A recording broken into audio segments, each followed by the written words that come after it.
नमस्कार। आज हम पीरियड्स में दर्द यानी डिस्मेनोरिया के बारे में बात करेंगे।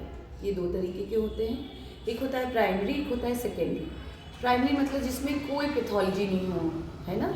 इसका मतलब उसका कोई रूट कॉज नहीं है। वो कर हार्मोन जो होता है बॉडी में प्रोस्टाग्लैंडिन, तो वो महिलाओं में, लड़कियों में ज़्यादा बढ़ जाता है पहले 48 to 72 आवर्स में, तो इसलिए वो ज़्यादा दर्द होता है। तो हम देखते हैं ना कि जब पीरियड शुरू होता है तो पहले 2 दिनों में, 2 से 3 दिनों में ज़्यादा दर्द होता है। दर्द उसी टाइम ज़्यादा माना जाता है, तो क्योंकि इस हार्मोन की वजह से तेज़ी से जब बढ़ जाता है तब होता है। तो इसके लिए हम क्या करें, आप अपनी डॉक्टर के पास जाएं, गायनेकोलॉजिस्ट को दिखाएं, दर्द की दवाइयाँ लें, घर में हीटिंग पैड यूज़ करें, पेट की सिकाई करें, है ना।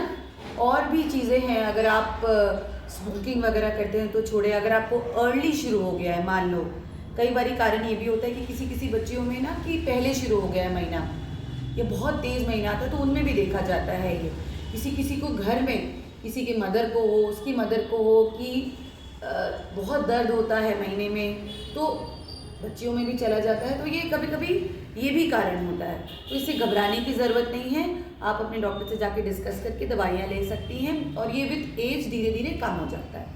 दूसरा जो सेकेंडरी जो होता है, सेकेंडरी डिस्मेनोरिया यानी पीरियड्स में दर्द, उसके कई कारण होते हैं। या तो वो एंडोमेट्रियोसिस के चलते होता है, एडिनोमायोसिस ये भी एक बीमारी है, और कई बार रसौली यानी फाइब्रॉइड्स के चलते होता है, या कोई इन्फेक्शन हो गया नीचे, पेल्विक इन्फ्लेमेटरी डिजीज़, या कोई आईयूडी, कोई इंट्रायूट्राइन डिवाइस कॉपर्टी या मल्टीलोड लगा हुआ उसके कारण, या कोई बनावटी खराबी है अगर, तो उसके कारण भी हो सकता है। तो उसके लिए आपको अपने गायनेकोलॉजिस्ट को दिखाना चाहिए, ताकि वो आपका प्रॉपर डायग्नोसिस हो सके और आपका रूट कॉज जिसके कारण आपको महीने में दर्द हो रहा है वो ट्रीट हो सके।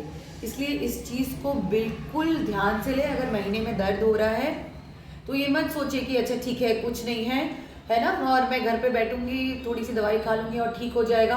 वो तो है ही, लेकिन अगर ये बार बार हो रहा है तो आपको बिल्कुल जाके दिखाना चाहिए और इसका इलाज लेना चाहिए। इसका रूट कॉज ढूंढना चाहिए आपको कि ये किस चीज़ में लाई कर रहा है, ठीक है। तो ये बिल्कुल भी लाइटली हमको नहीं लेना चाहिए।